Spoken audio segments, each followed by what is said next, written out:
there is reason to believe that somebody who we know is for real because they're posting real documents that nobody else has had up until now, says that they have given thousands of documents to WikiLeaks, and then that came just a few days after Assange made those comments. So I think something really is happening there. It's something big. There's another website that just started a few days ago also that you may not have heard of because it's been more obscure, but it's called DC Leaks. And that is you go look up their website. They claim to be a team of hackers, and they were very mysterious about who they are and what their motives are. But they also have started to post real documents that come from the DNC and others. If you look at their webpage, they've got a section for Bill Clinton. They got a section for Hillary Clinton. They only have a couple files there now, but. Did you say it's DC Leaks, like Washington, D.C.? Like D.C., and then there were leaks, L-E-A-K-S, right? So this is all very, very strange, and it's actually completely unprecedented, and as far as I understand, in the history of American politics, or politics in general. But is that a function of the fact that this stuff is available to be hacked or to be released, that criminal activity by the leadership in this country over the past 200 years hasn't been limited to the past 30 or 40 years? Here's the thing: is that for a hack of this nature, that like one of the hackers, according to both the hacking company, the counter hacking company, and Guccifer 2, says that this person was in the DC network for an entire year, and to pull that off takes a lot of very good hacking skills. You have to write a lot of malware code, and that created some sophisticated ways to trick people, making fake websites and so forth. To get their login information. So this is not just some guy like Guccifer 1, the original. He's just some guy. He was not a very good hacker. He was good at guessing people's passwords and login information. He would go and look up personal information about them. They have a horse named blah blah blah, and then guess the password. So he had almost no hacking skills. You've got to have a team. And so who would have the capability previously never heard of, and all of a sudden, doing these very sophisticated hacks? It would seem to be, that I'm not saying this is true, but your chief suspect would be a foreign intelligence agency.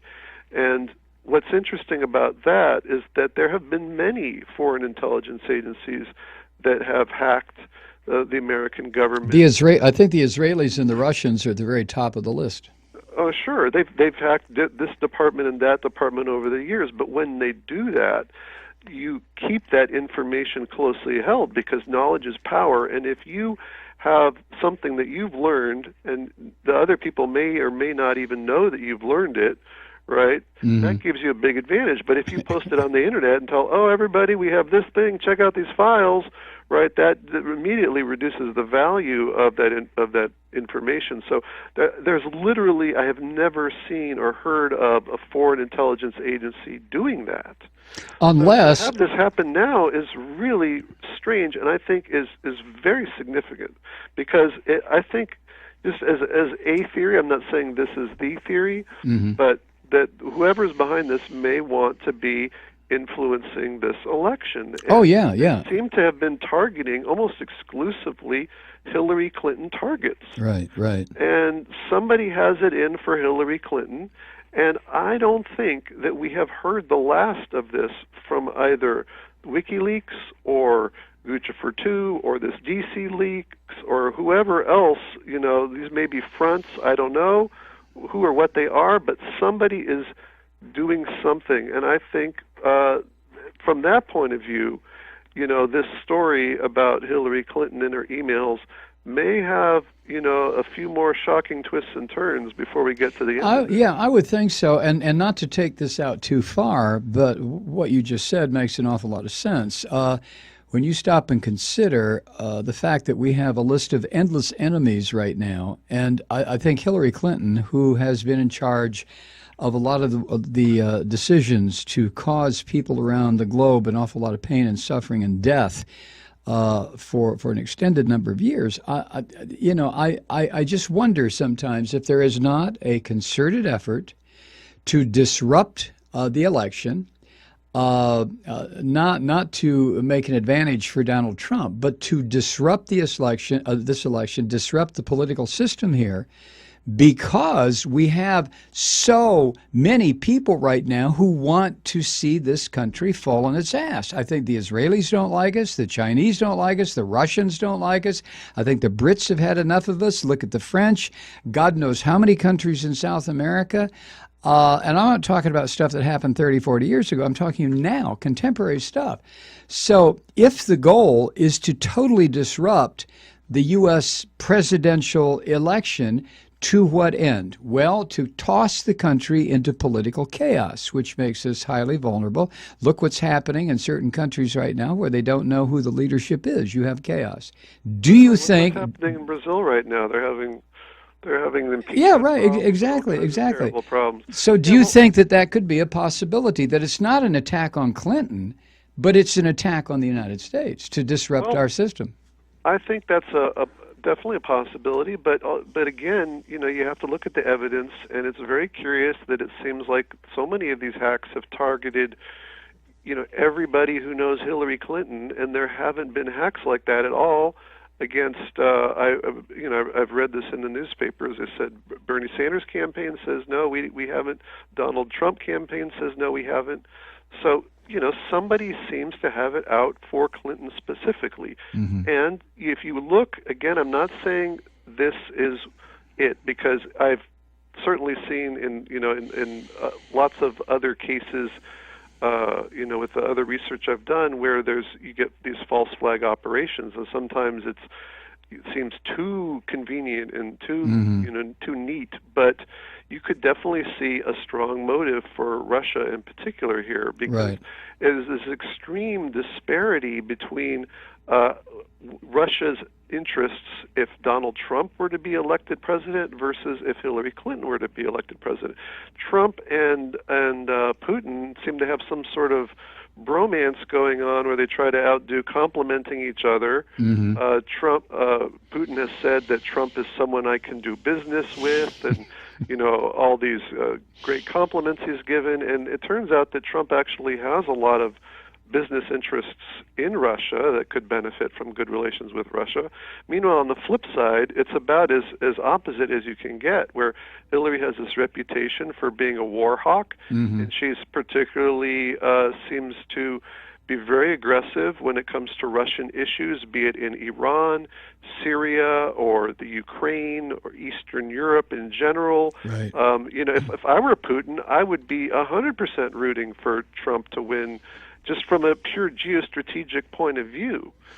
So I'm not saying that's it, but I'm saying no. But that makes sense. I've read something recently, and I'm sure you probably crossed your computer also, was the fact that most of these sophisticated hacking operations are conducted by the Russians, sometimes with government encouragement, approval, financing, assistance, and sometimes without. But a lot of the more sophisticated deep hacks come from the Russians because they're so good at it.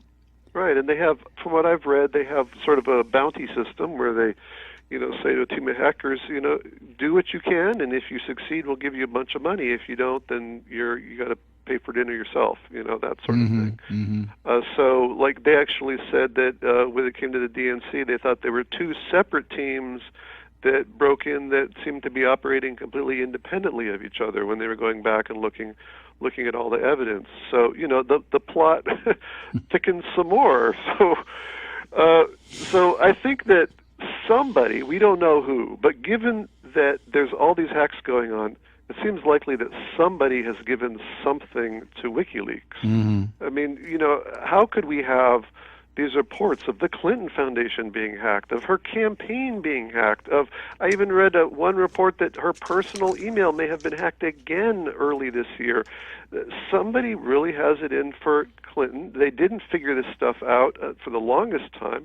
The Clinton Foundation hack, they said they only discovered that like 10 days ago or so. This is a real potential bomb that I think is going to go off, and we have no idea what could be in that information. It could. You mentioned earlier that you thought that you were talking about the Russians having some emails from Guccifer the First, if I could call him that. Yeah. That I don't think that's actually true, because by his own account, he said he never really got into the server. He's claimed he sort of poked around, but he didn't think it was important at the time, and so he didn't save those files. And anyway, we started to worry about getting caught. He smashed his computer into pieces.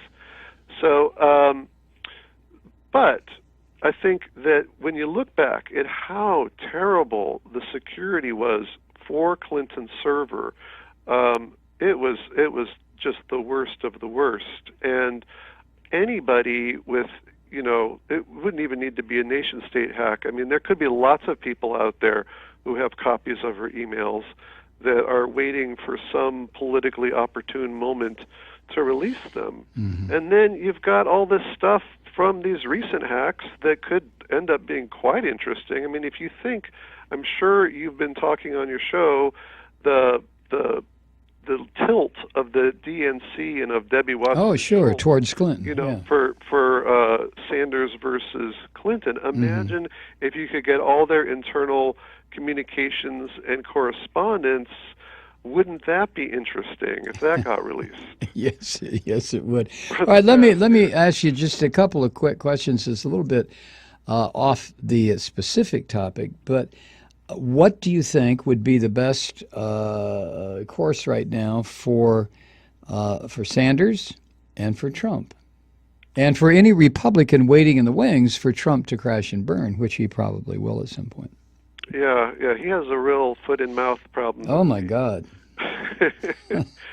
Yeah, I mean... But the best course of action for Sanders might be, at this point, to deny...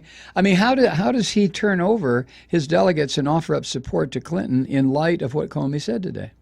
Well, I think that Sanders has just been playing it cool for a while now. He has not dropped out, and I think if I were him, I would have been waiting to see what would come out of Comey, and I'm sure he's disappointed that this is the result. But like I said, there are these other shoes waiting to drop, and he's got his backup plan or plan A, I don't know which one it is, but to go in with as much delegate strength as he can into the convention and try to influence the policies that come out of that as much as possible. So there's no reason for him to drop out, because that's good to do it for that reason anyway.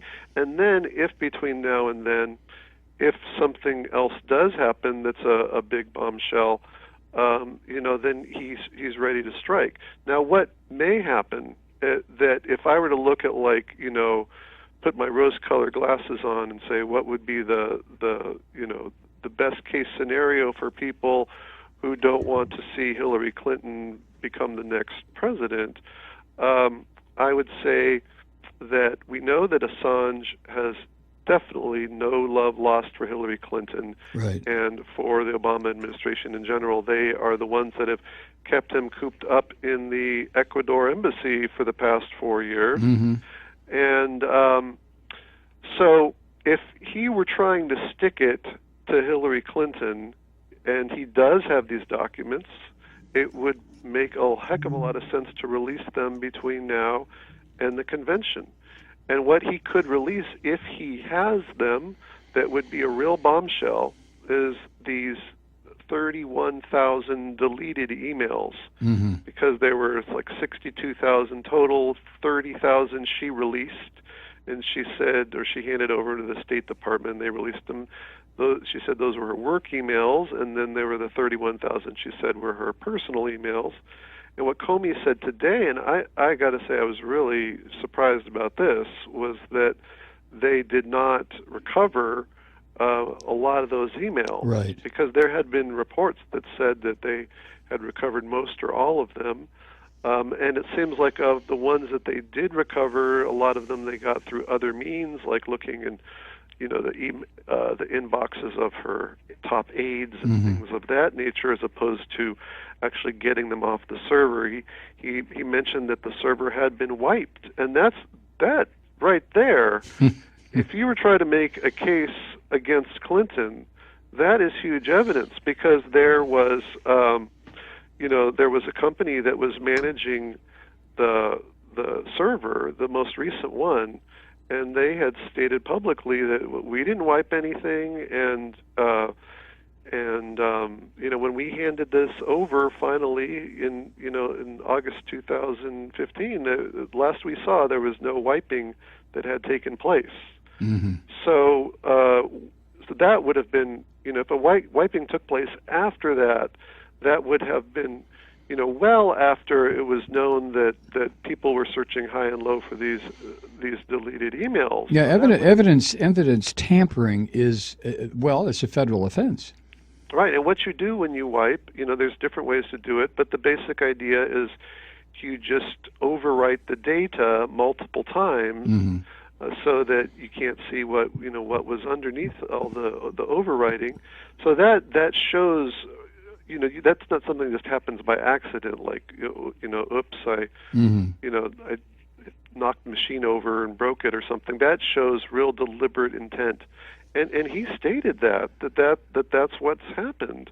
In fact, let's see. I have a quote here from him today. He said, "The lawyers, meaning Hillary's lawyers, cleaned their devices in such a way as to preclude complete forensic recovery." And the Clinton campaign had said that they did not wipe it. Remember, Hillary Clinton made this joke about what, wipe with a cloth? What's wiping? Yeah, right. And so I don't know if you want to get into all these things that he actually said that you would think, okay, well, then you're obviously leading up to an indictment, because this shows some real pattern of behavior,